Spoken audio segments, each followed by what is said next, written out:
নমস্কার বন্ধুরা, কেমন আছেন সবাই? আশা করি সবাই ভালো আছেন। লাবণ্য রান্নাঘরে আপনাদেরকে স্বাগত জানাই। তো দেখতেই পাচ্ছেন বন্ধুরা, আজকে আমি হলুদ ফুলকপি রেসিপি শেয়ার করছি আপনাদের মাঝে। ফুলকপি আলু দিয়ে কাতলা মাছের রেসিপি শেয়ার করব। তো এরকম হলুদ ফুলকপি কে কে খেয়েছেন আমাকে কমেন্টের মাধ্যমে জানাতে পারেন। তো এখানে আমি 2টা আলু নিয়েছি। ফুলকপি আলু ভালো করে ধুয়ে নিয়েছি।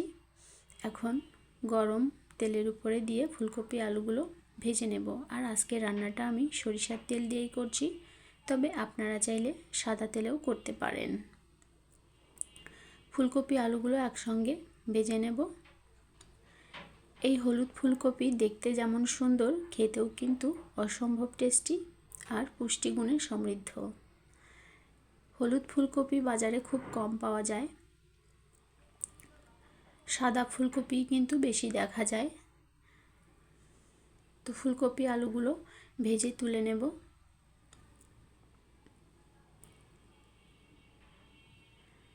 তো কড়াইতে আরও একটু সরিষার তেল দিয়েছি কাতলা মাছগুলো ভেজে নেওয়ার জন্য। মাছে পরিমাণ মতো লবণ, হলুদ আর আদা বাটা দিয়ে মেখে নিয়েছিলাম। তো এখন গরম তেলের উপরে কাতলা মাছগুলো ভেজে নেওয়ার পালা। মাছগুলো ভেজে নিয়েছি, এখন তুলে নেব।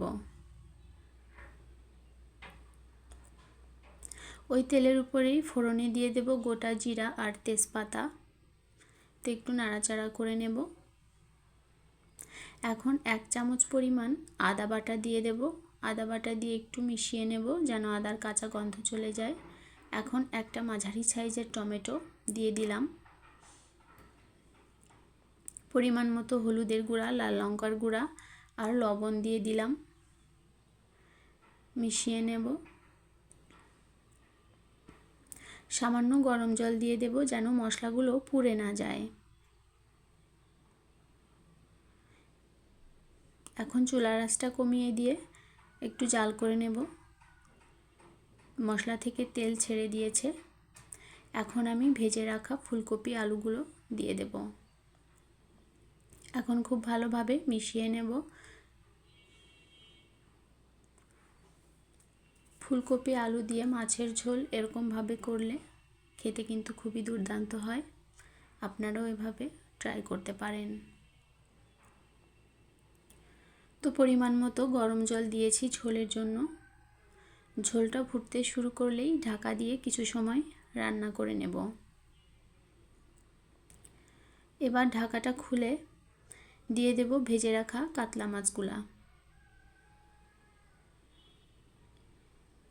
ফুলকপি আলুগুলো প্রায় সেদ্ধ হয়ে গিয়েছে।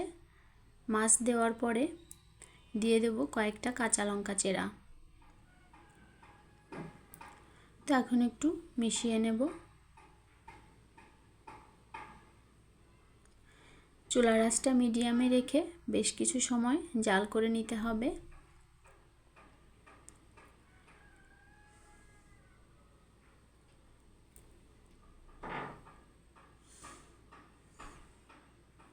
তো এখন সামান্য চিনি দিয়ে দেব। চিনিটা আপনারা চাইলে নাও দিতে পারেন।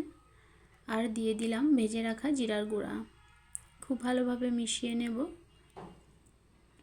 ঝোলটা একটু ঘন হয়ে আসলেই নামিয়ে নেব। তো রান্নাটা কিন্তু হয়ে গিয়েছে। গ্যাসের চুলাটা বন্ধ করে দিয়ে আমি রেসিপিটা নামিয়ে নেব। তৈরি হয়ে গেল হলুদ ফুলকপি দিয়ে আর আলু দিয়ে কাতলা মাছের দুর্দান্ত স্বাদের রেসিপি।